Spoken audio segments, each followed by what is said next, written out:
Բարև ձեզ, մեր անկախության 35-րդ տարին է և մեր երկիրը տնտեսապես աշխարհի 110-րդ աղքատ երկիրն է։ Այսօր մեր երկիրը ունի լավարկման և մեծ բարեփոխման կարիք։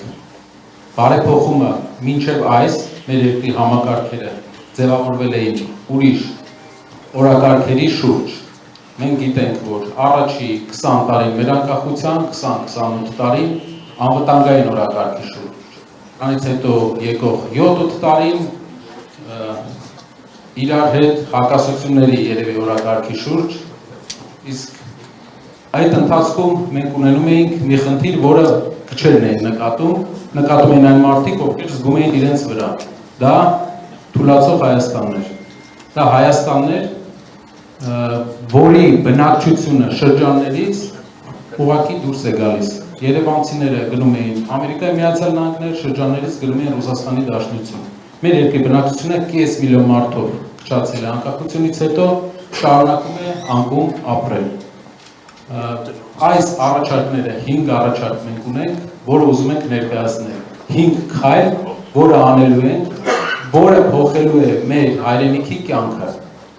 Քայլերը մշակված են տարիների աշխատանքի արդյունքում։ Պետական համակարգում մինչև այս եղած երկրի ղեկավարները երկրի միշտ պետական ապարատի կողմից են նայել տնտեսությանը։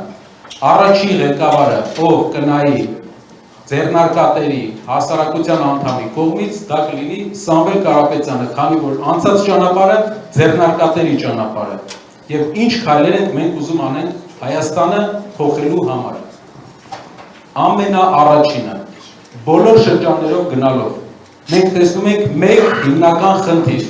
Երկրում կա աշխատատեղերի խնդիր։ Երկրում շրջաններում գործ չկա։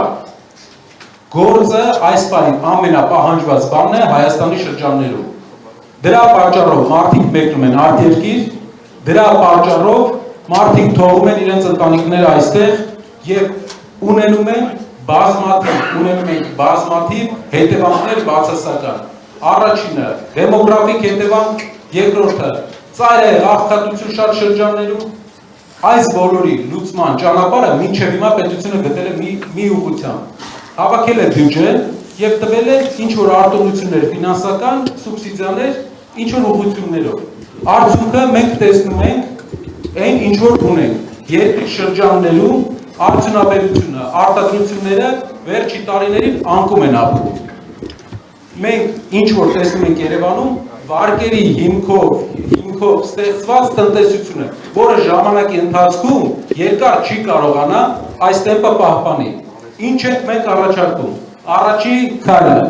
ստեղծել 300,000 նոր գործի տեղ Հայաստանում։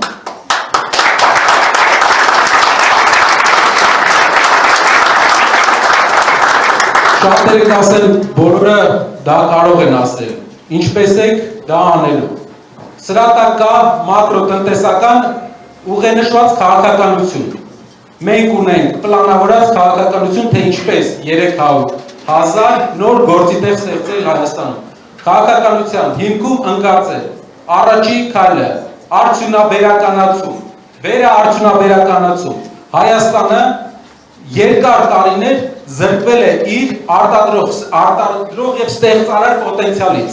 Մեր երկիրը դարձել է դրսից օգնություն ստացող, վարկերի հաշվին ապրող և ծառայություններով ինչ-որ ձև յոլա գնացող երկիր։ Դինամիկ երկիր ունենալու համար մենք պետք է ստեղծարար տնտեսություն ունենանք։ Ստեղծարար տնտեսությունը դա արտադրություններն են և ծառայությունների արտահանումն է։ Ինչ ձևով ենք մենք իրականացնելու 300,000 գործի տեղի ստեղծումը։ Առաջինը, մեր երկիրը տարեկան, եթե վերարտանում անենք, $7 միլիարդ ներմուծում է անում։ $7 միլիարդ։ Մեր երկրի ներմուծման և արտահանման տարբերությունը համարյա $4 միլիարդ է։ Եթե մեր երկրի ապրանքներն ենք նայում, վերարտանումը անում ենք։ Տարեկան Հայաստանը $4 միլիարդ ավելի գումար է ուղարկում դուրս, քան ստանում է։ Մենք աղքատանում ենք 4 միլիարդ դոլարով, իսկ գիտեք ոնց է այդ աղքատության, այդ 4 միլիարդ դոլարի տարբերությունը Հայաստանը կոմպենսացնում, կամ դրսից հայերի փոխանցումներով, կամ պետական պարտքով, այսինքն մենք պարտքով ենք ապրում, վերցնում ենք Հայաստանի ներմուծման հիմնական կետերը, ինչ է ներմուծում Հայաստանի Հանրապետությունը, և սկսում ենք պլանավորված քաղաքականություն վարել այդ ներմուծման ուղղությամբ, որ գործարաններ ստեղծենք ներմուծվող ապրանքների ուղղությամբ։ Օրինակ, երկրում թիվ 2 ներմուծումը, նավթամթերքն է, բենզին, դիզել, մենք գիտեք, շատերը գիտեք, որ մենք առաջարկել ենք նավթավերամշակման գործարան Հայաստանում, որը հում նավթ կբերի, համարյա 2 անգամ, մինչև 2 անգամ էժան գներով, և կվերամշակի մեր երկրում, տարեկան կես միլիարդ դոլարի շրջանակություն ունեցող ընկերություն է դա, որպեսզի դուք հասկանաք, Հայաստանում ընդամենը քաջարանի պղծե մոլիբդենայինն է, որը վերտնտեսության լոկոմոտիվներից մեկն է, այդ մակարդակին։ Մյուս բանը, մեր երկիրը ներմուծում է մեծ քանակությամբ գազ, հիմա կասեք ոնց է գազը ստեղ արտադրելու։ Գազի հետ կապված մենք համարյա կես միլիարդ դոլարի մեր երկիրը գազ է ներմուծում, բայց մենք ունենք հարևան Իրանի Իսլամական Հանրապետություն, ում հետ ունենք մի պայմանագիր, որով Իրանը համաձայնվում է մեզանից գնել էլեկտրականություն և իսկ մեզ տա գազ։ Ինչ ենք անելու մենք։ Մենք վերցնելու ենք գազը Իրանի Իսլամական Հանրապետությունից, այստեղ մեր ջերմաէլեկտրակայաններ ենք ստեղծելու, որը հրազդանում ունենք, որը կստեղծենք նաև սահմանին Իրանի հետ։ Իրանը այդ տեխնոլոգիաներին չի կարողանում ունենա մուտք, քանի որ գտնվում է սահմանափակումների տակ։ Հայաստանը ունի մուտք։ Այդ տեխնոլոգիաներով, ջերմաէլեկտրակայաններով մենք կստեղծենք Իրանի սահմանին գազ էլեկտրականության դիմաց մեծ համակարգ, որը մեր երկիր կթողի տարեկան կես միլիարդ դոլար, որպեսզի դուք հասկանաք, դա իր քանակով